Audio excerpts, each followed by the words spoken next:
So I'm going to present a paper about the authorship of AI art. And before I start, I'd like to show a recent example of an AI-generated work of art, which sparked some controversy. And this is the Space Opera Theatre, which is an image generated by the AI image generator Midjourney, based on a prompt by Michael Allen. And this image won the Colorado State Fair's annual fine art competition in the category of digital art. And in September 2023, the United States Copyright Office claimed that the work was not eligible for copyright protection as the rules exclude works produced by non-humans, and I'm citing. In a Guardian article, the journalist says, artist Jason Allen claimed his use of the online AI platform Midjourney allowed him to claim authorship of the image because he entered a series of prompts, adjusted the scene, selected portions to focus on, and dictated the tone of the image. But the board ruled that if all of the work's traditional elements of authorship were produced by a machine, the work lacks human authorship, and the office will not register it. So in recent years, advances in artificial intelligence made possible the blossoming of AI-generated art. For long, creativity and originality were regarded as attributes exclusive to human beings, which could not be artificially reproduced. Art making was considered a distinctly human activity in which machines could not partake except as tools in the hands of a human artist. This narrative is undergoing mounting pressure as increasingly sophisticated AI systems generate novel images, musical compositions, and literary texts with minimal human intervention. These works are now part of mainstream art institutions, featuring in galleries and museums, and winning prizes at major art competitions. The widespread recognition of AI-generated art poses a growing threat to many human artists, whose work current AI systems can inexpensively copy and in some cases replace. The excitement and fear surrounding AI art feed into an increasingly popular narrative in which AI stars as the artist and not the instrument of artistic creation. And we can see that in this case, the US Copyright Office embraces this narrative according to which the AI itself is the artist, whereas Jason Allen is proposing a different narrative according to which he is the artist and the machine, the AI system, is merely an instrument. So it's quite a common tendency to anthropomorphize AI systems, especially robots. An empirical study published in 2022 shows that the conception of the AI as an artist has not yet been internalized in folk intuitions. So according to the authors of the study, people judge robot paintings and human paintings as art to roughly the same extent, yet they are much less willing to consider robots as artists than humans, which is partially explained by the fact that they are less disposed to attribute artistic intentions to robots. So in other words, people generally recognize AI art as art, yet they do not recognize the AI as the author of the work. And the combination of these two intuitions apparently generates an authorial gap, so an incongruous representation of AI art as art without an artist. This incongruity reflects the ambiguous status of AI in the making of AI-generated art, which often results in two extreme interpretations, according to which the AI is either an artist or an artistic instrument. And we see this dichotomy in the Jason Allen versus the US Copyright Office case. This ambiguity, of course, is not exclusive to the context of art making, but extends to the many domains of our lives that are now influenced by AI technology. And it is rooted in a lingering uncertainty regarding the agency of artificial intelligence. So for the present purpose, I assume that current AI systems do not have consciousness nor mental states, such as beliefs, desires, and intentions. Yet I also assume that this does not necessarily preclude the possibility of agency. So defending a functionalist approach to agency, focused on the different functions agents are able to perform, rather than on the reasons for their actions, Sven Neill recently argued that automated cars and automated military weapons have a domain-specific principled agency, which allows them to pursue different goals across a limited number of different domains, following certain rules or principles. So while this kind of agency is socially embedded, partly defined by the relation to other agents, it is more restricted than the responsible agency that characterizes human beings. Since, unlike us, AI systems are not capable of taking responsibility for their actions and of deliberately disobeying commands. So in this paper, I will defend two main claims regarding the status of AI in the making of AI-generated art. First, I will argue that the folk intuitions identified in the 2022 study are philosophically valid. So AI art is art, yet the AI is not the artist due to its lack of intentions.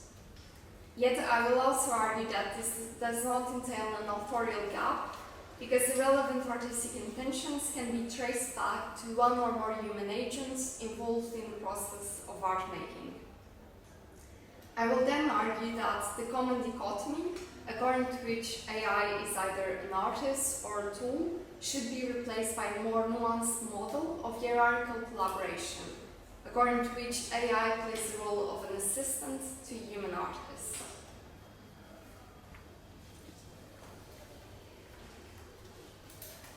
Okay, so the question, can AI create art, can be interpreted in two ways.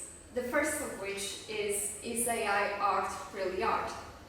And abstracting for now from assignments of mental states, I will argue that AI art satisfies the main conditions and criteria set out by the four main accounts of art in contemporary aesthetics. So following Beardsley's aesthetic definition of art, we may argue that AI art is art because it is capable of sustaining aesthetically interesting experiences, and it belongs to the same class of objects typically produced with such an intention. Following Dickey's institutional definition of art, AI art can be correctly considered art because it is widely accepted by curators, critics, and the general art public. So this indicates that the AI art has been successfully integrated into the art world.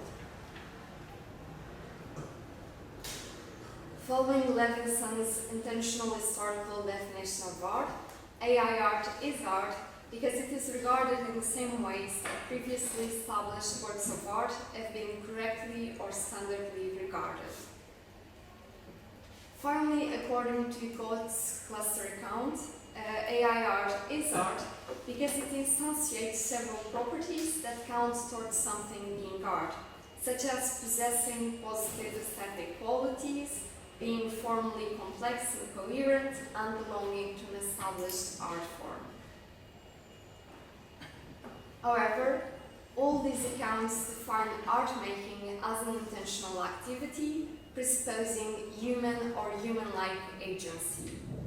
Thus, while the products generated by AI seem to embody all the defining features of art, according to any of these definitions, the process through which they are made apparently disqualifies them as art, since computers are unable to form intentions.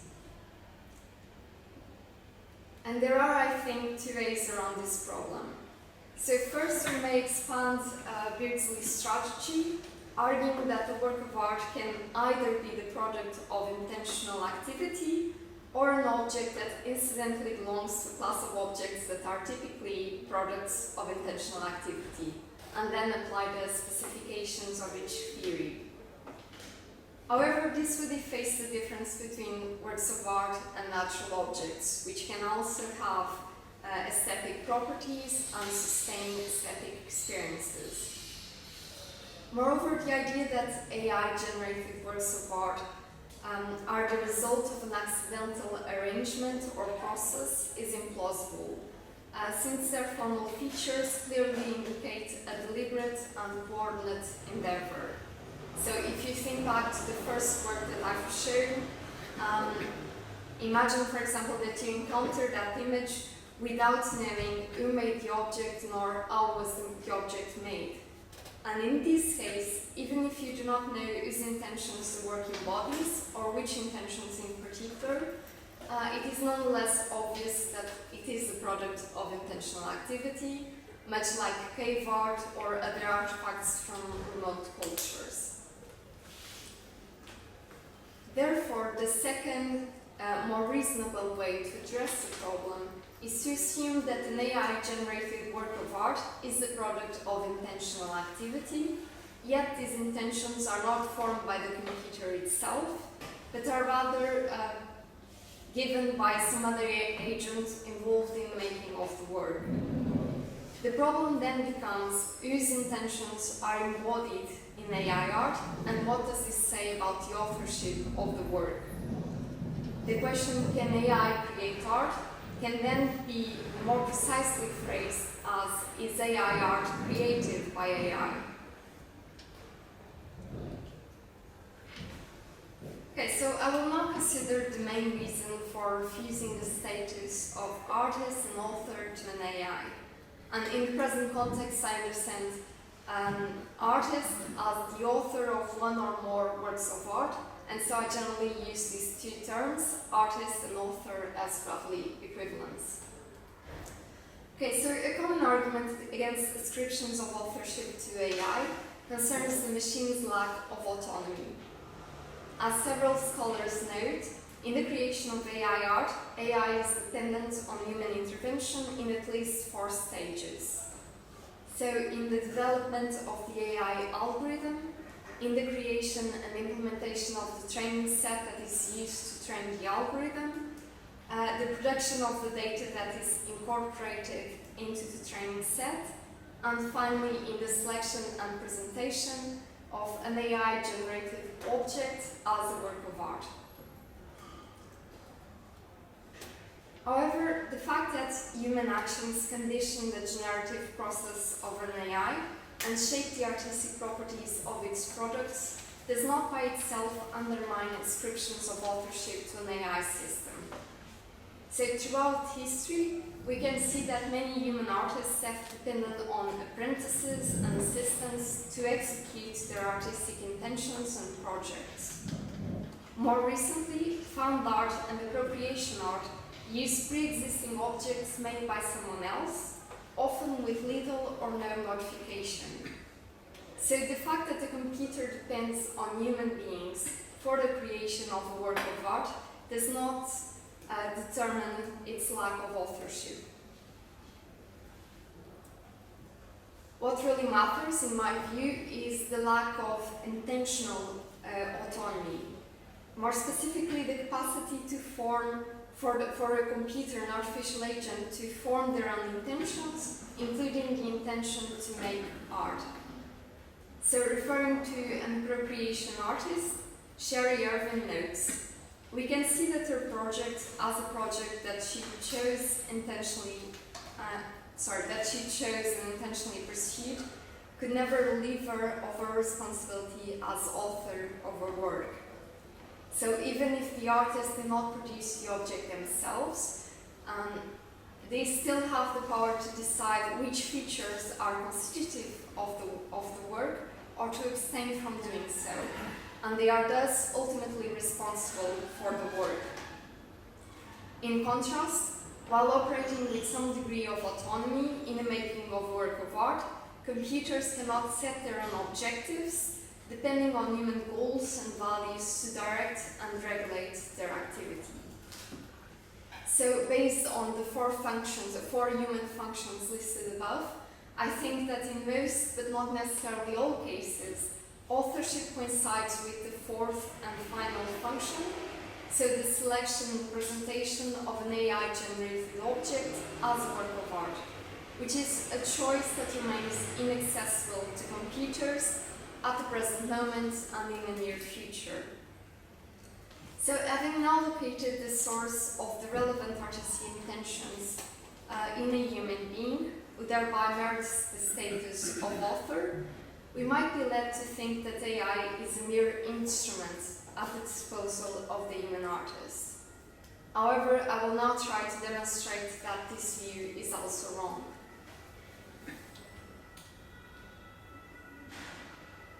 Alright, so the view that AI is nothing more than a tool faces a major difficulty, since unlike other instruments, AI is partially autonomous. Watercolor may also resist or thwart the artist's intentions and produce unexpected results. But the fact that the artist does not have absolute control over the material does not mean that the material itself has some degree of autonomy, since its behavior can be completely explained by its physical properties, as they are possibly affected by external forces. In AI algorithms, in contrast, the computer is a source of activity. So its behavior is not passively determined by the framework in which it operates, nor by the commands which are given to it. In cases of unsupervised learning in particular, the computer can perform tasks for which it was not trained and adjust to rules originally defined by the programmer, changing itself and adapting to the environment without human supervision.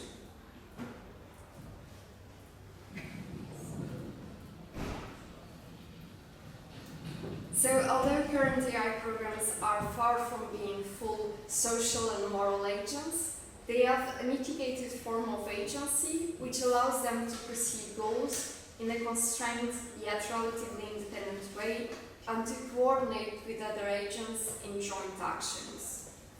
Computers can not only process and interpret social cues, including expressions of mental and emotional states, but they can also reflectively compare and assess their own outputs, adjusting their actions accordingly. And these capacities indicate a minimal degree of independence and reciprocity in the machine's interactions with humans. So, asserting that AI programs can have this mitigated form of agency, their role in the process of art making is ambiguous. So while computers cannot be artistically or legally or morally responsible for a work of art, they can be causally responsible for most of its artistic properties. Using watercolor instead of oil paint will certainly condition the color and texture of a painting, yet the subject matter, style and composition of the work are not a direct outcome of watercolor. AI programs, on the other hand, while operating within a framework established by human agents, can directly determine almost all of the perceptual and aesthetic features of a work of art. This leads to what scholars in the field of robot ethics call a moral crumple zone. Situations wherein individual responsibility and accountability is obfuscated due to a lack of a clear understanding of who the relevant actors are and how they interact. So, as I mentioned earlier, human beings intervene in at least 4 stages in the process of generating an AI work of art, which you can see in this diagram extracted from a study published by Epstein and his colleagues. So the parallel with ready-mades and appropriation art suggests, in my view, that the individual or group who selects the machine's output and presents it as a work of art is, in most cases, its legitimate author. However, Epstein, for example, Epstein and his colleagues reject this view and say that that person who selects the work and presents it as art is merely the curator, and actually the person who trains the algorithm is the artist. So especially in cases in which these two functions of selecting the final output and also of training the algorithm are performed by different agents, it can be particularly tricky to identify the author, because in these cases it seems that the responsibility for the work is distributed amongst different agents instead of concentrated in a single author. And this is the case, for example, of Space Opera Theatre, the first example that I have shown, in which the algorithm is trained by the developers of Midjourney, of the AI software, whereas Jason Allen was the person who wrote the prompt and selected the output of the machine. In other words, ascriptions of authorship of AI-generated art can be so tricky not just because AI is relatively autonomous, but also because the autonomous contribution of AI is itself the product of the labor of many human agents, many of whom are not directly involved in the process of art making. In this empirical study, Epstein and his colleagues conclude that recognizing an AI program as partially autonomous can actually help us to appreciate the ways in which other human agents, besides the author, contribute to shape the artistic properties of the work.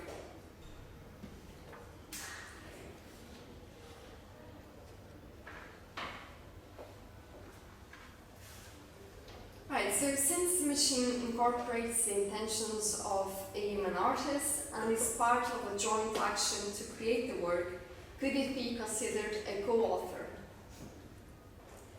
Indeed, human artists often regard their interaction with AI as a creative partnership. However, I think that co-authorship is barred to AI for the same reason that authorship is. So, according to most definitions, co-authorship is dependent on intentions. However, practicing for a moment the role of mental states, we can see that in many respects, AI acts like a co-author in the making of AI-generated art. So current AI programs are capable of successfully coordinating with other agents in joint actions, interpreting and processing social cues, and adjusting their behavior accordingly. So unlike a mere contributor, the computer is causally responsible for intentionally produced artistic properties of the work as part of a joint action, which determines what each individual, what each agent needs to do in order to create a work of art. Of course, unlike a genuine co-author, an AI system does not have the possibility to act otherwise unless it is malfunctioning. So its activity remains an involuntary response to an external command. I think that the contribution of AI to AI art can therefore be most aptly understood according to a model of supervised and deferential collaborative agency, in which the activity of the computer is initiated and supervised by a human agent. This means that the human agent sets the goals and the rules for the computer's activity and has the authority to control or to stop what the computer is doing. So in the making of AI-generated art, AI can be most correctly understood as an assistant. So less than an author or even a co-author, but more than an artistic instrument, and I would say more than a mere contributor.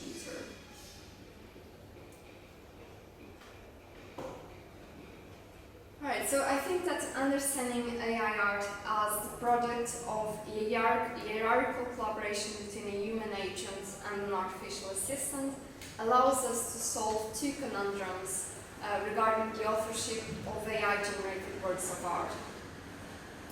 So we can see first that although an AI cannot form its own intentions, it acts on the intentions of human beings in a partially autonomous way. This does not mean that it is deprived of agency, like an instrument, like watercolor, but rather that it has a collaborative rather than individual kind of agency. And second, we can conclude that although the AI is causally responsible for many of the intentionally produced artistic properties of the work, it is not artistically, nor legally, nor morally responsible for the work, and thus it cannot claim authorship or even co-authorship status, because its activity is initiated and supervised by a human agent, which has the authority to take over control or to stop what the machine is doing at any time. So, returning to the folk intuitions with which we started, we can see that indeed AI art is art, yet the AI is not an artist. Yet these intuitions, these conclusions, do not imply an authorial gap, so an authorless work of art, because the AI is at the service of a human agent who bears ultimate responsibility for work.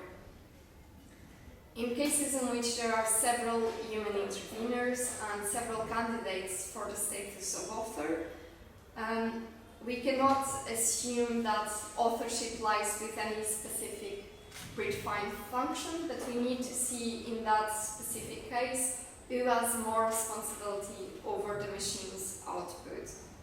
So in the case of space opera theatre, for example, there might be an argument that authorship should not belong to Jason Allen, who wrote the prompt used to generate this image, but should rather lie with the creators and developers of Midjourney.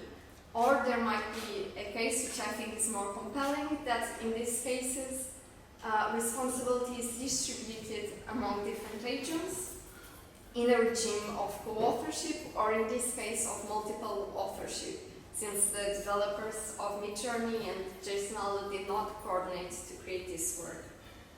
In any case, I think that this framework can help us to clarify the ambiguous role of AI in the creation of AI-generated art, and can also help us to address disputes regarding the authorship of AI-generated works.